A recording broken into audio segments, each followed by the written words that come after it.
Estamos ao vivo. Boa noite, Silvio Andrade. Boa noite, Paloma. Tudo bem? Como está? Boa noite, estamos todos bem. Graças a Deus, estávamos na expectativa aqui da transmissão da sua palestra. Em primeiro lugar, gostaria de agradecer. Eu estou assim, radiante de felicidade, porque procurei trazer profissionais de gabarito para a Universidade do CIEM e consegui. Meu primeiro contato com uma palestra sua foi num evento do Ibracon. Fiquei muito feliz do aceito. O Ibracon acabou de palestrou há pouco tempo. E verifiquei também que você tem uma legião de fãs. Tem uma legião de fãs aí que eles seguem aí por todo o canto. E queria primeiramente te parabenizar pelo seu trabalho. Um trabalho muito importante e queria deixar aberto aqui que você fizesse suas apresentações. O pessoal que está aqui conosco vai ficar todo mundo com o microfonezinho desligado e quando a apresentação terminar vai poder fazer perguntas aqui para o Silvio. Tá bom assim, pessoal? Boa noite a todos. Boa palestra, Silvio. Muito obrigado. Primeiramente, eu iria dizer que eu me sinto muito honrado de estar participando do 4º ano do CIEM. Tão importante, que está divulgando a engenharia. Nós que estamos nessa batalha de divulgar a engenharia sabemos o quanto é importante para que a gente tenha cada vez mais uma engenharia de qualidade e que a gente possa começar a mudar esse estigma, né, de tantos problemas, né, que saem na televisão, de cai fachada, de cai prédio, e a gente fica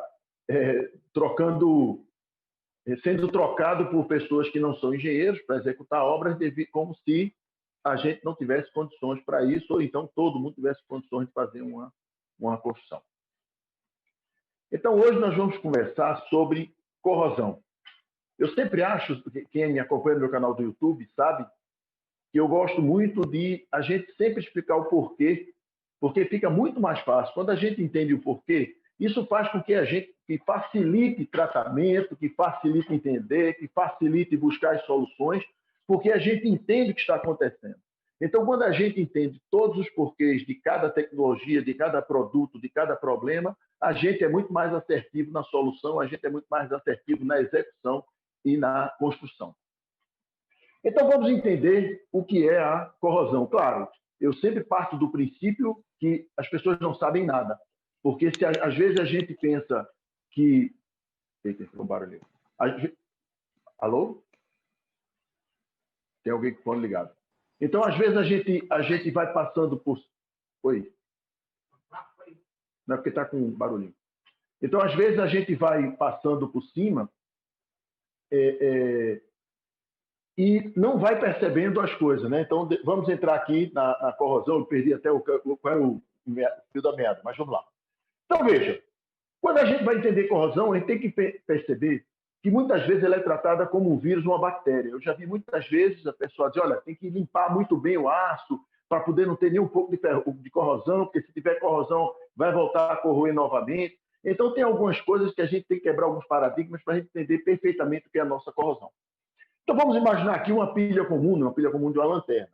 Então se a gente abrir essa pilha, o que é que nós percebemos? Que ela tem uma lâmina de um anodo, né, que é uma envoltura de zinco, né, essa lâmina interna de zinco.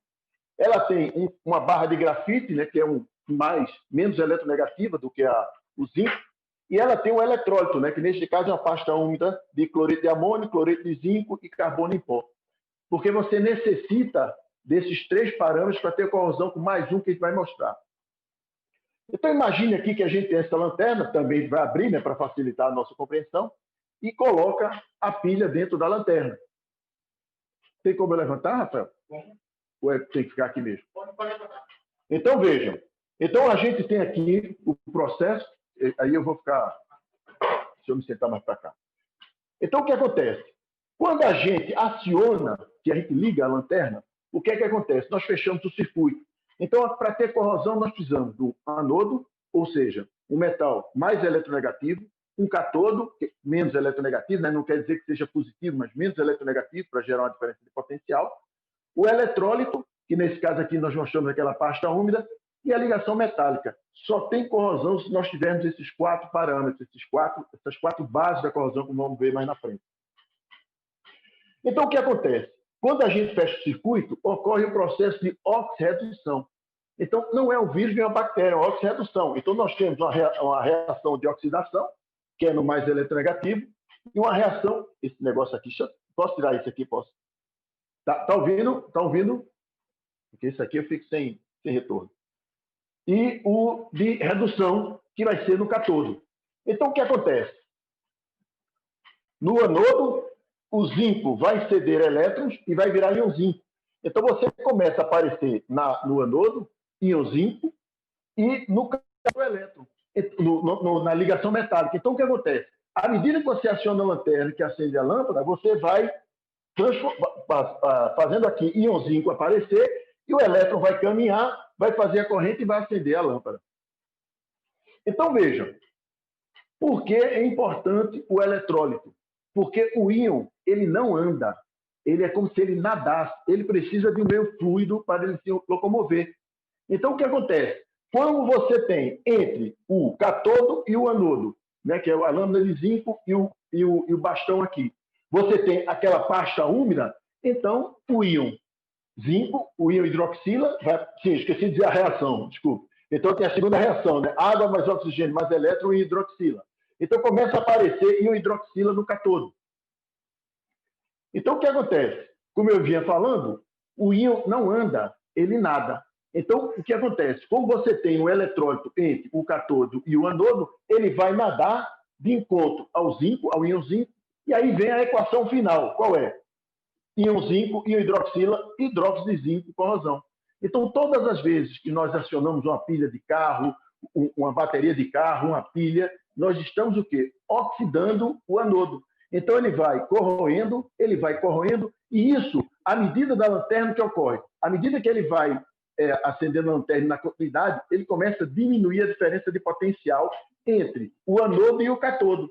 Então, à medida que ele vai diminuindo a diferença de potencial, você vai diminuindo a corrente, por isso que a lanterna começa a fraquejar, o radinho de pilha começa a ficar falhando o som, porque você vai diminuindo a intensidade da corrente. E quando isso vai acontecendo, então você vai tendo o quê? Hidróxido de zinco vai corroendo, diminuindo a diferença de potencial, vai corroendo. Então chega um determinado momento que acaba a diferença de potencial, acaba os elétrons, acaba a bateria. Então, isso aí, o que ocorre nessa aí, que é exatamente uma pilha, é a corrosão. E no concreto, não é muito diferente. O que acontece? Nós temos uma região anódica e uma região catódica que a gente vai mostrar lá na frente como isso acontece e por que acontece. Então, nós temos a região anódica. Na região anódica vai acontecer o ferro vai ceder elétrons e vai virar íon ferro, que é aquela primeira oxidação. Pelo próprio aço, você já tem a ligação metálica, né, que vai ligar essa região anódica dessa catódica. Quando o elétron chega no cátodo, com a presença de água e oxigênio, né, sempre água e oxigênio, por isso que a corrosão é muito mais forte no inverno do que no verão, porque você tem mais água, então você começa a ter mais corrosão, porque quem alimenta a corrosão é exatamente o oxigênio e água, né, que está no cátodo. Então, com a presença da água e do oxigênio, o que acontece? Água mais oxigênio e hidroxila. A hidroxila, pela água que está na interface entre o aço e o concreto, retorna para a região anódica, aí vem a última equação. E o hidroxila e o ferro, hidróxido de ferro, corrosão. Então, você começa o quê? A ter a corrosão nessa área. Eu estou sendo muito rápido, Paloma? Perfeito, Ciro, perfeito. Pronto. Então, aí o que acontece? Então, veja. Então, você começa a ter corrosão devido à diferença de potencial que aconteceu entre o aço. Agora, você pode me perguntar o seguinte, veja, sim, consequentemente vai aparecer as fissuras, né? Então, você pode perguntar, como é que essas bases de sustentação? A região anódica, né, um metal mais eletronegativo, a região catódica, você vai ter um metal menos eletronegativo, não quer dizer que isso aqui é negativo, isso aqui é positivo, mas isso aqui, menos eletronegativo, já gera diferença de potencial. A ligação metálica e, por fim, o meio eletrólito que você faz passar corrente, então você começa a ceder elétrons, quem cede elétrons vai oxidar, vai entrar em estado de corrosão. Tá? Agora, por que o aço da construção corrói? Porque quando você tem um bastão de cobre, um bastão de zinco, são metais diferentes. Então, por que o aço ele entra em estado de corrosão se a gente tem o ferro, né, que a gente chama do ferro da construção? Por que ele entra em estado de corrosão? Então, na realidade, o aço, ele é... Rafael, daqui a pouco você um pouco d'água. Porque o aço, na realidade, ele é o quê? Ele é uma bomba relógio que ele quer explodir em corrosão. O aço quer corroer. Por que ele quer corroer? Porque quando a gente fabrica o aço, quando a siderúrgica vai fabricar o aço da construção, o que é que ele tem? Ele tem o quê? 95% a 97% é ferro, por isso que a gente chama ferro da construção. Só que aqueles 3% a 5%, ele é composto por uma salada de outros produtos.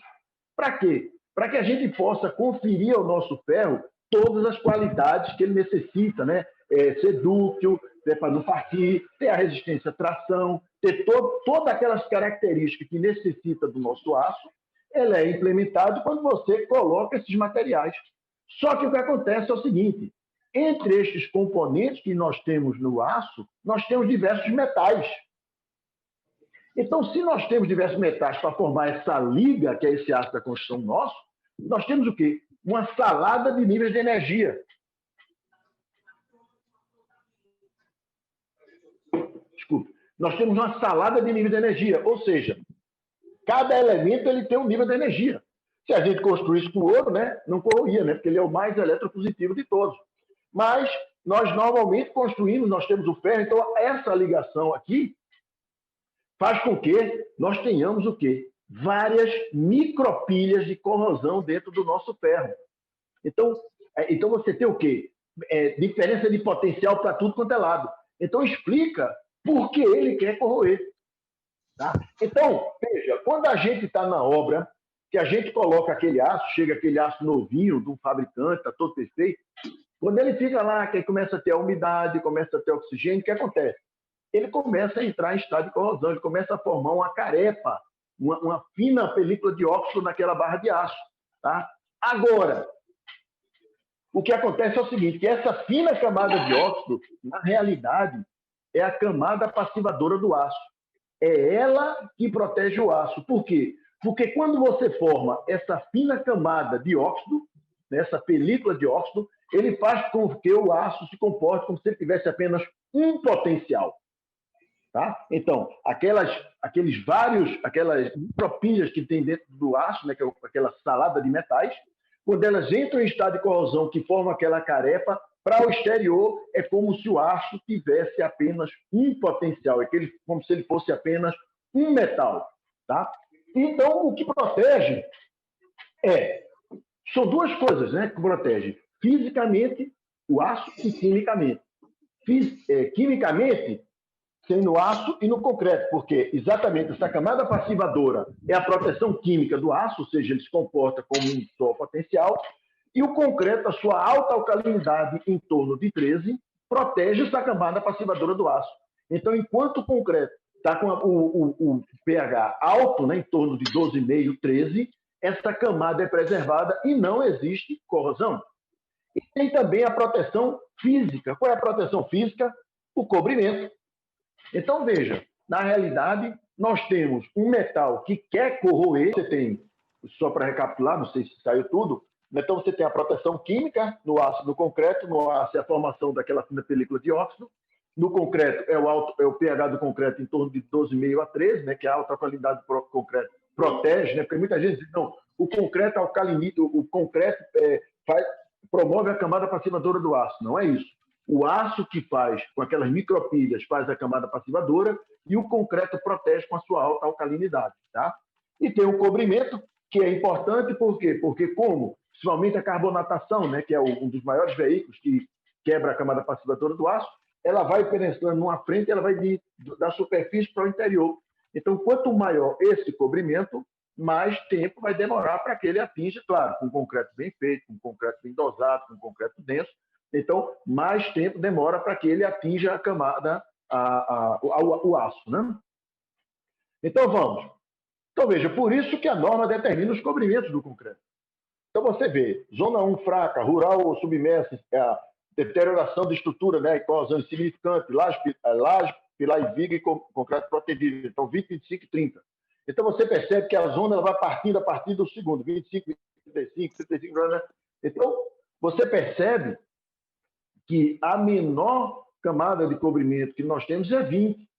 Mas é muito comum se economizar espaçadores, né? Então, você economiza espaçadores, como eu estava falando antes, e daqui a pouco você tem uma corrosão que vai deteriorando o concreto até ter um desplacamento, né? Nós temos até um exemplo aqui perto, que tem um pilar com corrosão, e o dono da casa ainda não foi consertar, mas chega lá. Então, veja. Então, a primeira coisa que a gente tem que fazer é uma confecção de concreto denso, tá?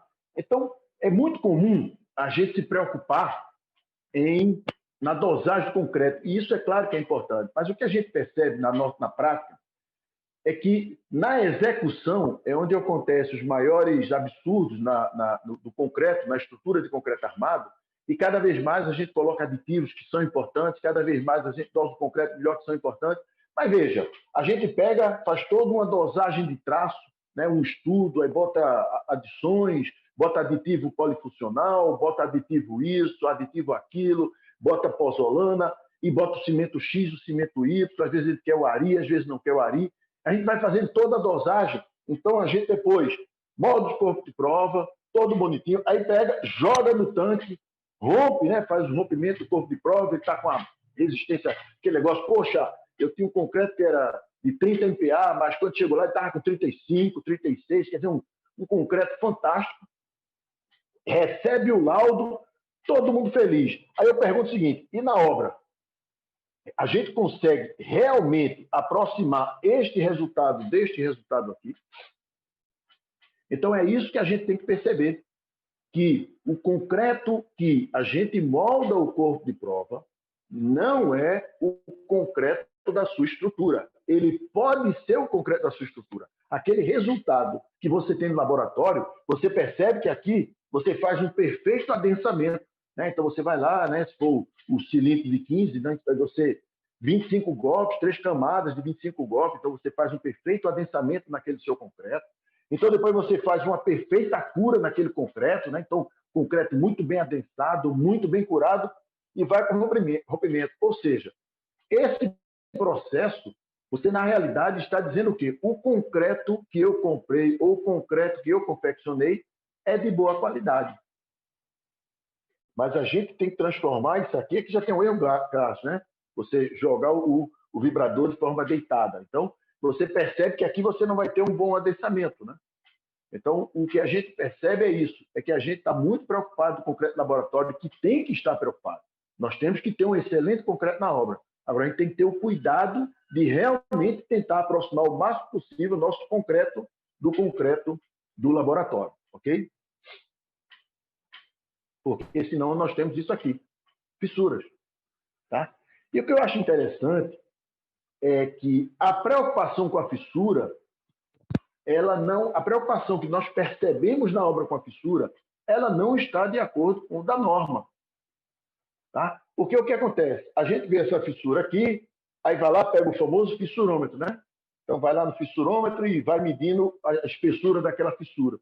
Então esse fissurômetro, na realidade, ele é muito importante, por quê? Porque ele vai ver qual é a abertura, para você ver qual é a viscosidade, vamos supor, se precisar injetar algum epóxi, alguma resina, qual é a viscosidade que você pode ter, se está mais aberto, se está mais fechado, então tudo isso vai determinar os parâmetros importantes. Agora, se a gente for olhar o quê? O que a norma fala o seguinte, a fissura é nociva quando sua abertura na superfície concreta ultrapassa os seguintes valores. Veja, primeiro, 0,1 milímetro para peças não protegidas em meio agressivos, ou seja, isso aqui. Tá? Então, 0,1 milímetro, 1/10 de 1 milímetro, um fio de cabelo. Aí vem 0,2 milímetros para peças não protegidas em meio não agressivo. Isso aqui, 0,2. E 0,3 milímetros para peças protegidas. Isso aqui. Ou seja, de todo o filtro, você atende a norma aqui. Isso, claro, se você tiver numa zona não protegida e meio agressivo, tem que ser aqui, 0,1 milímetro. Agora eu lhe pergunto, quem se preocupa com fissuras de 0,1 milímetro? A gente nem percebe essas fissuras de 0,1 milímetro. Ele está nem preocupado com fissuras de 0,1 milímetro. E você vê Quem vai construir no litoral de Natal sabe que a agressividade é muito grande. Aqueles hotéis ali na via costeira, todo o concreto é contato direto com a água do mar. E está preocupado com isso aqui? Ou a gente só começa a ver quando está chegando aqui acima de 1 milímetro? Então você percebe que o que a gente imagina de um concreto impermeável não é basicamente o que a gente tem nas nossas estruturas. Então, veja como é importante a gente ter esse parâmetro, essa ordem de grandeza, porque a gente só se preocupa com as fissuras, e aquelas fissuras que a gente já está quase numa rachadura, como diz a história, né? Então, as fissuras que são preocupantes para a norma, ninguém está preocupado. Então, é por isso que a gente percebe que nós vamos executando a estrutura de concreto, nós vamos olhando, percebendo a estrutura, e não estamos notando que a gente está agredindo a norma devido a aquelas fissuras que, não, isso é uma fissurinha besta, só uma fissura de 0,5 milímetros, já estourou totalmente qualquer parâmetro de norma. Tá? Então, veja como é importante a gente entender os porquês das coisas, porque é muito simples de explicar. Porque a molécula da água ela é 0,27 nanômetros, ou seja, 2,7 a 10 a menos 6 milímetros. Então, você vê que isso aqui é muito menor do que isso aqui. E nós sabemos que o veículo que leva os agressores para dentro do concreto é exatamente a nossa água. E ela, além de levar os agressores para dentro do concreto, ela é o eletrólito universal. Ou seja, ela leva o bandido e junto ela participa da tramóia. Ou seja, vai entrar um cloreto, vai entrar um dióxido de carbono e a água junto vai dar o caldo necessário para que a corrosão seja muito forte. Tá? Então, como eu falei, as fissuras são a porta de entrada. Então, vamos falar agora o que é aqui? Da carbonatação, né? Que é aquela que a gente falou, que é a que quebra a camada passivadora do aço. Tá? Então, vamos lá. Quando a água entra no concreto, né, a carbonatação ela entra em uma frente de carbonatação, como a gente chama, ela leva para dentro os contaminantes. Então, se você tem uma região muito dióxido de carbono, uma zona industrial, uma grande cidade, né, você vê Brasília, a umidade é baixa e tem muita corrosão, porque também tem muito dióxido de carbono. Então, você vê, entra o dióxido de carbono e junto com o dióxido de carbono também o oxigênio, né, porque água e oxigênio fazem parte desse processo. Agora, quando ele entra, o que é que ele faz? E dióxido de carbono mais água, ácido carbônico, né? E como nós temos no concreto o hidróxido de cálcio, né? Tem hidróxido de cálcio, muito hidróxido de cálcio no concreto, então o que acontece? Esse ácido carbono vai reagir com hidróxido de cálcio e vai fazer o quê? O carbonato de cálcio. Então, esse carbonato de cálcio, o que ele faz? Ele baixa o pH do concreto, baixando o pH do concreto, como falei, quebra a camada passivadora do aço, quebrando a camada passivadora do aço, que ocorre todo aquele processo de corrosão. Não vai tendo, a corrosão vai sendo acelerada. Então, quando este carbonatação não atingiu o aço, ele não tem nenhum efeito deletério, basicamente, para o concreto. Por isso que tem o cobrimento. Porque essa velocidade aqui pode ser medida, por isso que a norma já calculou, né? Quando a peça é desprotegida no meio agressivo, ela bota aquele 0,1 milímetro e também tem o cobrimento, né, devido àquela que nós falamos, aquela tabela, né, da agressividade, que vai aumentando a camada de cobrimento com a agressividade. Por quê? Porque como ela vai entrando da superfície para dentro, então você vai tendo um tempo de vida útil maior até que chegue, né, o tempo de vida até que chegue esse dióxido de carbono para uma carbonatação e baixar o pH do concreto onde está a armadura. Agora, quando chega na armadura, o que acontece? Nós temos lá o oxigênio, nós temos a água, quebrou a camada passivadora, então começa a ter o processo de corrosão. Então, nós vamos começando a corroer, e é aquele negócio que a gente sabe, né? Você começa o processo de corrosão, o aço, quando ele vai corroendo, ele vai aumentando de volume, vai aumentando de volume. Quando ele aumenta de volume, ele vai superando a resistência à tração do concreto, né, que é em torno apenas de 10% da sua resistência à compressão. Né? Então, ele vai rompendo a resistência à tração do concreto e começam a aparecer as fissuras. Aí ele vai expandindo mais ainda, vai expandindo daqui a pouco o desplacamento. Se ele perde mais que 10% da seção nominal de projeto, reforço estrutural. Então, você veja que o simples esquecer, o simples economizar naquele espaçador e você reduzir o cobrimento do seu concreto, você está favorecendo o aparecimento de uma corrosão precocemente na sua estrutura. Por isso que é tão comum você ver obras novas onde você tem tanta corrosão, né? Precoce. Então, vamos lá. Então, veja. Aí a gente quer ver a profundidade da carbonatação. Então, a gente utiliza o quê? A velha fenolftaleína. Eu sempre digo o seguinte. Às vezes eu não entendo para que se quer saber se o concreto está carbonatado ou não. Tá? Aí diz, não, como não querer saber? Olha, se a gente vai fazer o tratamento tradicional, que é quebrar, limpar, com argamassa inibidora de corrosão e um fechamento com argamassa polimérica, o que é que mudou a informação se o pH está carbonatado ou não está carbonatado? Mas vamos lá, isso é uma outra conversa. Então vamos ver. Então o que acontece? Quando você aplica fenolftaleína, onde está transparente está carbonatado. Onde está lilás, não está carbonatado. Então, com isso, você tem aqui, você faz um furo, você consegue medir a profundidade da carbonatação. Então, você consegue perceber até onde está carbonatado o seu concreto, se ele já atingiu a camada do aço, se ele já está quebrando a camada passivadora do aço, para você ter essa proporção. Agora, normalmente, quando eu já fiz alguns estudos de umas análises sobre corrosão, quando a gente vai fazer a proteção catódica, este dado é interessante, mas não se está carbonatado ou não, e sim a quantidade qual o pH do concreto. Né? Então, a gente utilizou na época um lápis americano, que você aplicava uma água destilada, riscava com lápis e tinha uma escala de cores que você sabia qual era o pH. Porque daqui a pouco eu vou explicar. Agora, veja, o que é que acontece? Hoje em dia, como eu disse, nós estamos fazendo um concreto com alta resistência inicial, nós estamos desmoldando muito cedo, nós estamos fazendo concreto com aditivos especiais, com adições. Agora, se todo esse concreto bem feito fissurar, o que acontece? Aquela camada de cobrimento perdeu o significado. Por quê? Porque pela fissura, você percebe que a carbonatação vai fundo dentro do concreto.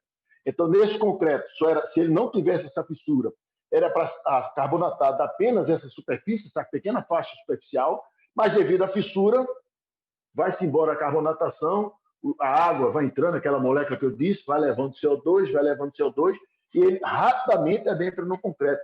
Então, você percebe quão importante é a preocupação com as fissuras. É por isso que eu digo, isso aqui a gente está explicando para quê? Para que a gente possa entender como é que a gente pode mitigar, como é que a gente pode tentar combater para que a gente não tenha tanta corrosão.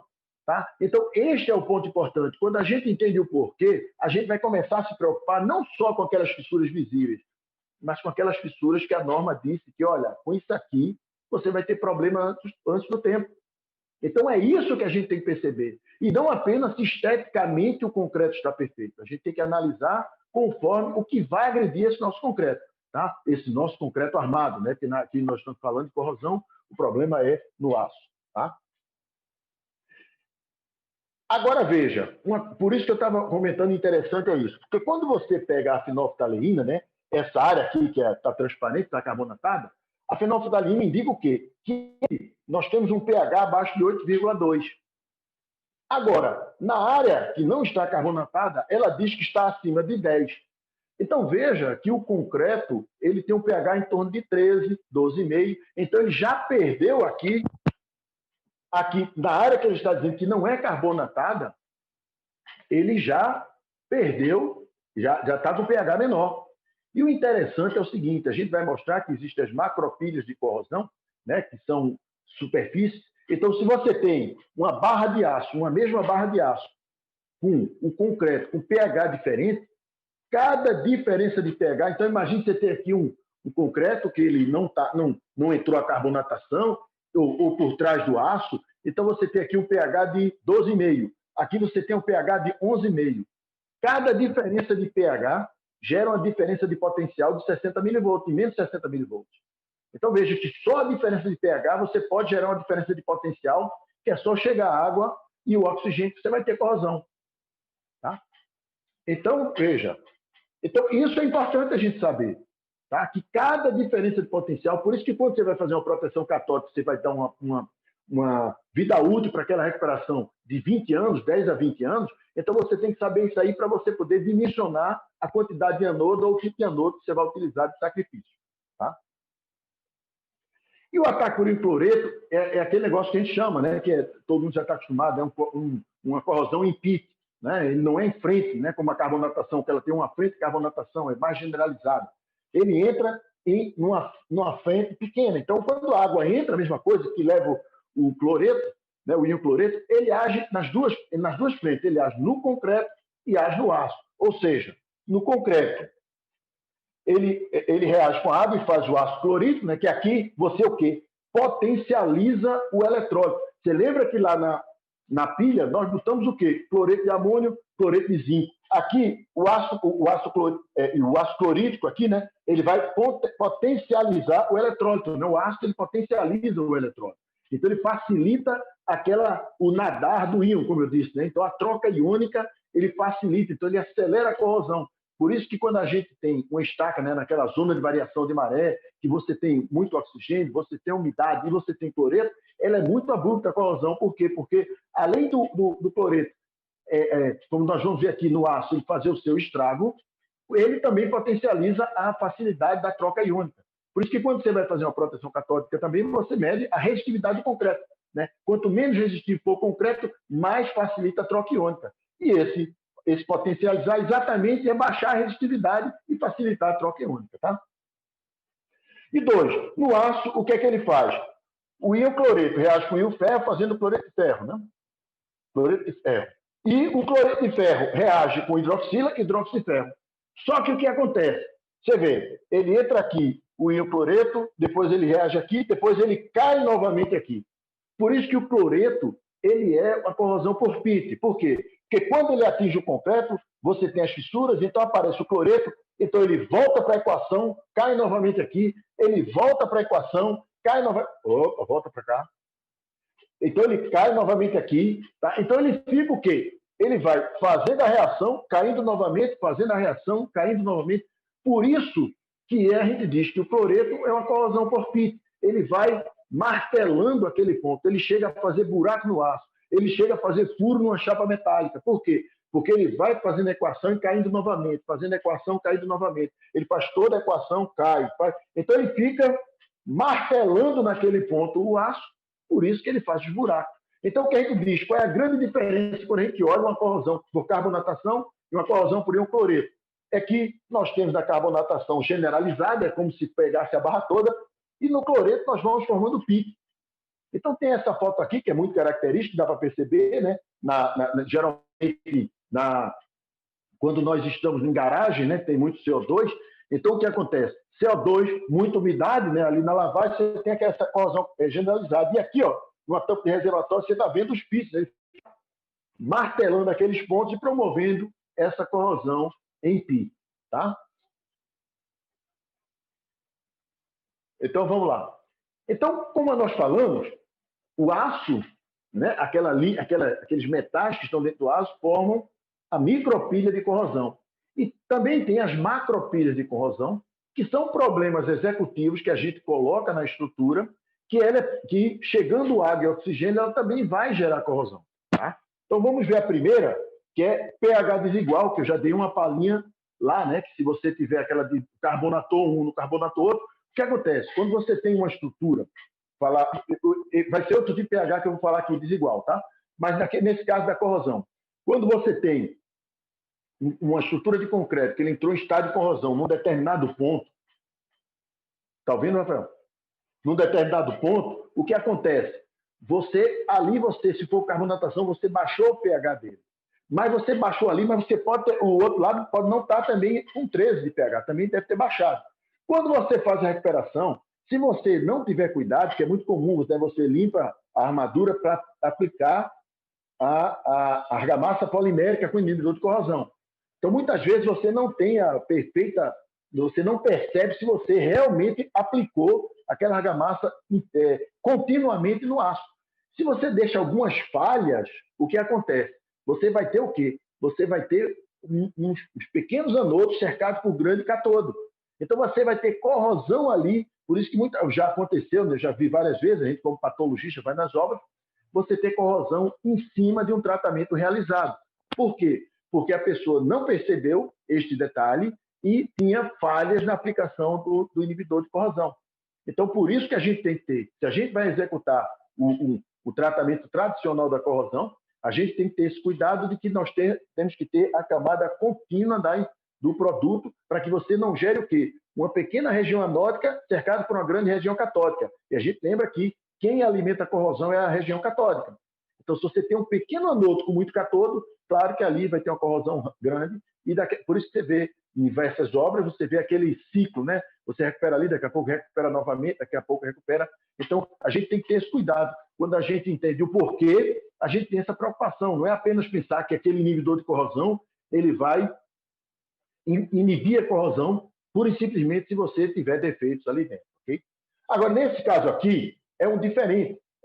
É você ter um concreto com pH diferente pelo simples fato de uma relação água-cimento diferente. Ou seja, se você tem aqui, nessa região, uma menor relação água-cimento e aqui uma maior relação água-cimento, aqui você vai ter um maior pH. Aqui você vai ter um menor pH desse concreto. Então, este aço aqui, nesta região de menor pH, vai se comportar com uma região anódica e aqui com uma região catódica. Então, onde você tem a menor relação água-cimento, que é mais compacto, porque nós vamos mostrar aqui na aeração diferenciada que quem dita a densidade do concreto. Quanto o concreto for mais denso, mais ele se torna, onde se fica a região anódica, né, onde tem menos oxigênio. Se você tem uma relação água-cimento menor, normalmente esse concreto é mais denso, então você gera também, além do pH mais baixo, você tem menos oxigênio, que vai alimentar a corrosão. Então, essa região anódica, chegando água e oxigênio, vai acontecer, ela vai corroer. Tá? Então, o que acontece? É um detalhe muito simples, né? Uma simples mudança de relação ao água-cimento, você pode gerar uma macropilha de corrosão na sua estrutura. Claro que tem que chegar água, oxigênio, agora lembre-se que pode ter fissuras, né? Então, aqui, contato bimetálico. Então, imagine que você está construindo, você está com aço do fabricante A, aí o fabricante B lhe fornece um melhor preço, você começa a emendar com o fabricante B. Então, veja, o aço das empresas diferentes, elas são similares, óbvio, atendem a norma, mas só que eles não são iguais em pH. Então, você pode ter um aço mais eletronegativo do que o outro. E, então, isso vai fazer com que ele se comporte como um anodo. Então, quando chegar água e oxigênio, ele vai corroer. Então, nesse caso aqui, o fabricante B tinha um aço que era mais eletronegativo. Então, o mais eletronegativo é o anodo, água, oxigênio, corrosão. E a aeração diferenciada também é muito comum. Vocês vão perceber que esse problema da aeração diferenciada, ela causa muita corrosão e a gente às vezes não entende, né? Porque a gente estoura geralmente na parte mais protegida. Então, imagine aqui um prédio onde você tem um concreto aparente, normalmente não tratado, né, sem nenhuma aplicação, sem nenhuma impermeabilização, sem nada que proteja esse concreto, e aqui você tem a cerâmica, né? Ou seja, aqui você tem entrada abundante de oxigênio e aqui não. Então, o que acontece? Nessa região, esse aço vai se comportar como um anodo devido à aeração diferenciada. É a mesma coisa se você pegar, perceba esse detalhe, se você pega você tem uma chapa metálica ao ar livre, do ar-condicionado, que quer que seja, se você bota uma borracha, alguma coisa que vai diminuir a oxigenação ali, passa um tempo, quando você tirar, você vai ver que embaixo daquele material que diminuiu a quantidade de oxigênio vai aparecer corrosão. Por quê? Corrosão por aeração diferenciada. Onde você tem menos oxigênio, se comporta como anodo e começa a propiciar, a fazer a corrente elétrica e propiciar a oxirredução para ter a corrosão naquele ponto, porque se comporta como anodo. Então, aqui o que acontece? Chegou água, oxigênio, você vai ter a região catódica, a região anódica e aqui vai corroer. Então, vocês já viram muito isso aqui. A gente, nos encontros entre concreto aparente e o concreto revestido, estoura exatamente no concreto revestido. É aquelas viradas de varanda, né? Que é muito comum você ver aquelas viradas de varanda, né? No pilotique, você vira a varanda para o revestimento e aqui fica o concreto aparente. Então, você gera a corrosão por aeração diferenciada e você vai desplacar exatamente na região onde tem menos oxigênio.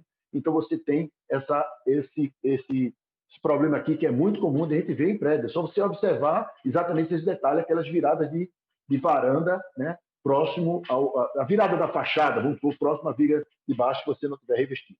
Tá? Então, veja. Aí você identificou, como eu falei, você tem o tratamento da corrosão. Que horas são? 35. Pronto, porque daqui a pouco abrir para as perguntas, né, Paulo? Então, veja. O tradicional, que é como eu falei, né? Você vai lá, desplacou, você quebra, lixa, limpa o aço bem direito, passa o argamassa para o inibidor de corrosão, depois você joga a argamassa e faz o acabamento da argamassa e está recuperada a sua estrutura tradicionalmente. Ou você pode também o tratamento com a proteção catódica corrente galvânica. O que é? Você joga aqui uma pastilha que tem uma liga mais eletronegativa do que o aço em estado de corrosão, ou uma pastilha, ou uma vara, ou uma tela, o que quer que seja, que ela vai ser, como ela é mais eletronegativa, ela vai ceder íons, né? E quando ela vira íon, ela vai ceder elétrons, né? Então, ela vai ceder elétrons, então vai gerar todo aquele processo, vai para o catodo, vai com água, oxigênio, hidroxila, a hidroxila retorna, reage com o íon dela, então ela vai oxidar. E, normalmente, essas pastilhas, o que acontece? Elas, em vez de oxidar como aço estrutural, porque o aço, quando ele vai oxidando, ele vai aumentando o volume. Essas pastilhas, elas são projetadas para ela ir virando pó. Então, elas vão virando pó, ela não incrementa o esforço de tração dentro do concreto. Então, você percebe que este detalhe é importante. Aí já me perguntaram, pô, bicho, mas eu boto uma pastilha, eu boto uma... Sim, é isso aqui, ó. Aqui está a pastilha, porque eu pensei que eu tinha deletado essa fissura. Então, você colocou a pastilha, ela aqui tem uma argamassa aditivada eletroquimicamente, né, para facilitar a troca iônica. Então, ela tem uma liga que você faz a ligação direta com o aço, então é aquele negócio, né? Ela vai ceder elétrons, vai para o catodo, vai voltar a hidroxila, então ela que vai oxidar em benefício do aço, é aquele famoso boi de piranha.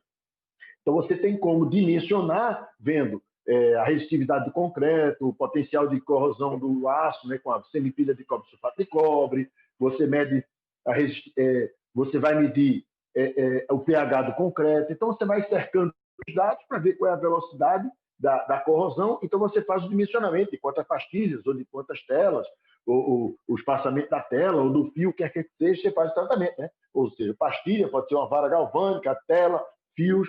Então, aí, quem vai ditar qual vai ser o tratamento é o cliente, né? Então, você utiliza ou o tratamento convencional, ou você pode utilizar o tratamento com a proteção catódica, né? Que tem diversas ligas por aí, de zinco alumínio índio. Então, é só você escolher, ver qual o que é mais interessante, qual é o melhor custo-benefício, né? Porque muitas vezes se dimensiona apenas o custo, esquece de ver o custo-benefício, ok? Mas aqui não é nada com proteção catódica por enquanto. E veja, como eu falei no início, se você já perdeu mais que 10%, em torno de 10% a 12% da seção nominal do projeto, né, do aço, você vai precisar de um reforço de estruturas. O tratamento da corrosão não elimina o reforço. Então, quanto mais cedo você faz o tratamento da corrosão, menos custo você tem. Porque se seu aço não perdeu 10% da seção nominal do projeto, é só você tratar a corrosão e está resolvido. Senão, você vai ter que tratar a corrosão e depois ou faz um tratamento no encamisamento tradicional, porque eu tenho só 2 exemplos, né? Manta de fibra de carbono ou encamisamento tradicional, você vai lá, coloca nos aços, fura, bota epóxi, depois forma, concreto, ou aqui, ou chapa colada, ou diversas tecnologias para você reforçar, ou perfil metálico. Então, é importante perceber isso, que já superou aqueles 10% da seção nominal, não tem como, você vai ter que reforçar. E é muito comum chegar no lugar e não superou os 10%, passou muito dos 10%. Né? Às vezes você vê lá, nem mais estribo tem, de tanta corrosão que tem. Então, a gente tem que começar a tratar a engenharia de uma forma especial. A gente não pode deixar chegar nas últimas. Eu acho coisa interessante que a gente compra um carro a cada 10 mil quilômetros ou cada ano, a gente está lá fazendo uma revisão do carro zero, perfeito, com toda a mão de obra super qualificada. A gente tem uma construção civil que tem uma mão de obra que precisamos qualificar mais, não estou dizendo que ela é qualificada, mas precisamos qualificar mais. Eu acho que a nossa mão de obra, de cima a baixo, tem que começar a entender mais os porquês das coisas, os porquês que a gente tem que fazer isso, e não apenas, a gente aqui tem que botar um cobrimento de 2 centímetros, aqui tem que botar um de 3 centímetros. Mas por que tem que botar de 2, tem que botar de 3? A gente tem que entender esses porquês para a gente não esquecer. Nem precisar ficar o tempo todinho tendo que ler coisas. A gente entendendo o porquê das coisas, você agora está entendendo porque é importante o comprimento. Então, não é possível que você ainda vai economizar espaçador. Tá? Agora, o que a gente disse? Como evitar a corrosão do concreto. Então, veja, a gente percebe que quando você constrói uma estrutura, você constrói esse pavimento aqui, a viga é a mesma, mas às vezes você tem corrosão só num ponto. Então, o que pode ter sido aquilo? Por que você não é um processo, se você está no mesmo microclima, sim, você está num prédio à beira-mar, vou falar de Natal porque eu sei de Natal aí, para prestigiar minha amiga Paloma. Você está construindo na beira-mar, ali na via costeira. Tem vários pilares de concreto, todos concretados na mesma época, no mesmo caminhão, né, alguns os pilares próximos, porque um corrói e o outro não corrói. Então, o que a gente tem que entender é que uma das coisas principais para evitar corrosão nas nossas estruturas é um bom concreto. E um bom concreto começa desde o projeto. Claro, eu vou voltar para o projeto, mas vamos olhar só para a execução. Um bom projeto de forma. O que eu percebo é que a forma é como se fosse apenas um bocado de madeira para segurar aquele concreto, para ele não cair e a gente moldar. Não é bem isso. A forma é a primeira estrutura da nossa estrutura, só que ela é provisória. Mas ela tem que estar tão resistente como a nossa estrutura tem que estar para os acabamentos, para a vida útil. Né? Então, a forma ela tem que estar estável durante todo o tempo em que ela está sendo utilizada para segurar a nossa estrutura de concreto. Porque, veja, o engenheiro calculista ele vai lá e diz, olha, eu quero um FCK de X e um modo de elasticidade de Y.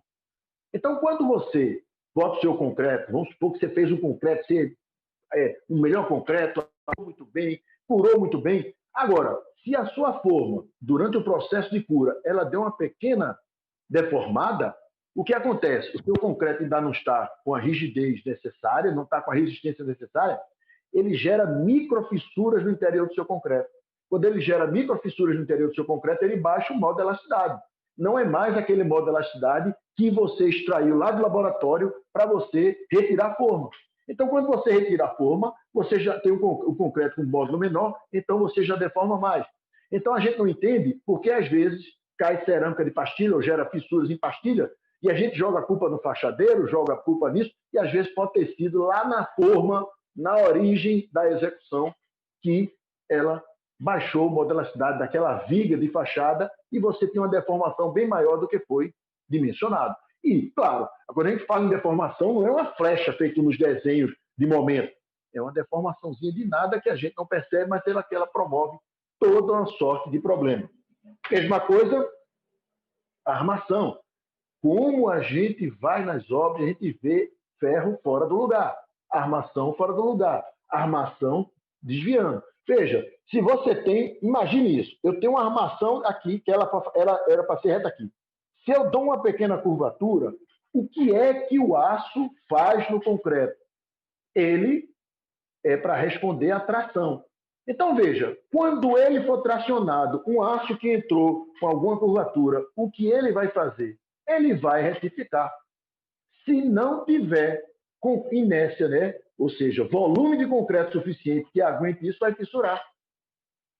Então, veja, se você faz uma barriguinha, você vai andando, vai concretando e faz uma barriguinha no seu aço, quando a sua estrutura trabalhar, ele vai tender a retificar. Então, ele pode gerar uma fissura lá em cima. E eu sempre digo o seguinte, se você tem um aço e ele sai do lugar, ele muitas vezes deixa de ser um concreto armado e passa a ser um pedaço de ferro dentro do concreto. Então, veja que se você errar na forma e errar no aço, é cumulativo. Você errou na forma, você pode ter problema na sua fachada lá na frente só por erro de forma. Imagine você errou ali e errou aqui. Aí você chega no lançamento do concreto, lança numa altura fora da norma. Você faz aquele, como diz aqui no Nordeste, aquele cuscuz grande que está sobrecarregando a forma, você pode fazer uma deformação na forma imperceptível, que você vai ter problema. Então, veja, cada ponto desse que você for fazendo um problema, você vai jogando lá na frente. Aí depois o pobre do patologista vai dizer, não, essa fissura aqui foi por causa disso, disso, disso. Muitas vezes, o que a gente vai fazer? Vai analisar a fissura, ver o comportamento da fissura e vai tratá-la para que ela resolva o problema. Mas agora, nem sempre a gente vai achar onde foi o problema, né? Se a gente percebe que a flecha está muito grande, ele vai fazer um reforço, né? Vai reforçar aquela estrutura, mas não vai poder precisar, não. Você errou lá na forma, que ela deformou, ou você errou no aço, que ele vai em posição, ou você fez isso. Mesma coisa aqui, ó, no adensamento. Só um segundo.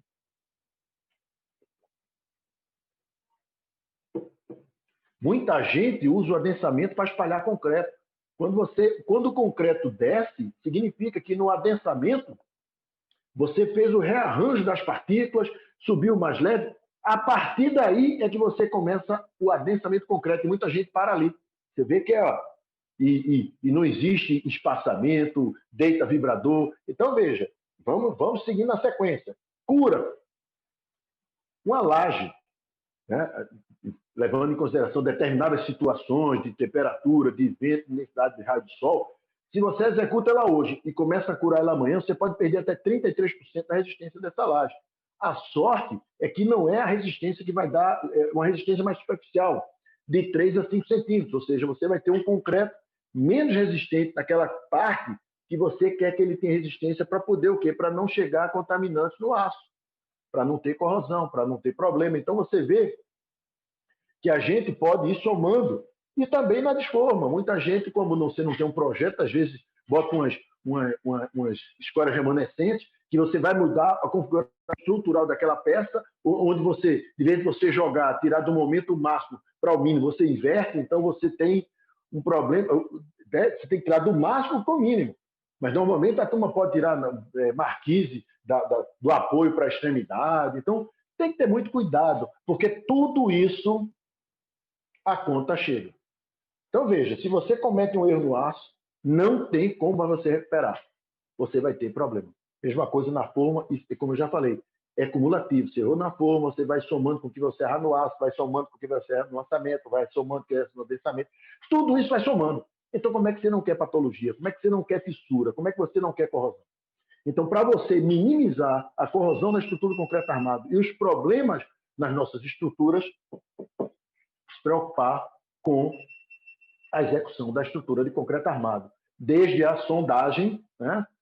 A sondagem, eu sempre digo que sondagem é um serviço isolado, está lá só o mestre e dois funcionários executando, e a construtora que vai botar milhões de reais ou de dólares sobre o empreendimento, é só pegar o resultado e entregar para o calculista sem ninguém lá para conferir, porque não é duvidar, mas se lembre, a responsabilidade é sua. Você pegou uma sondagem, você assumiu que aquela sondagem está boa, a responsabilidade é sua. O engenheiro botou a mão, a responsabilidade passou para ele. Tá?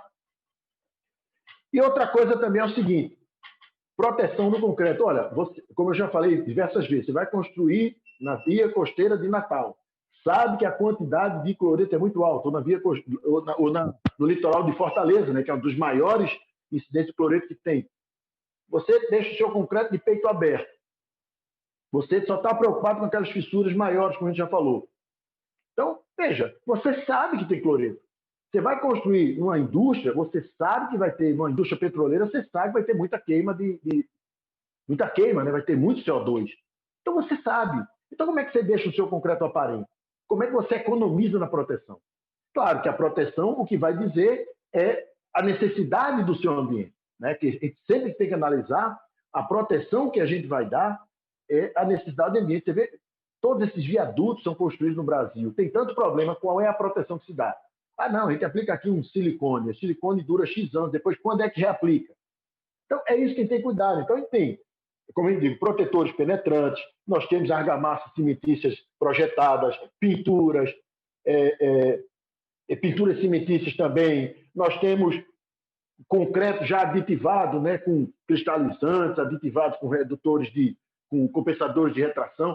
O que é que a gente quer? A gente quer evitar exatamente a entrada da água.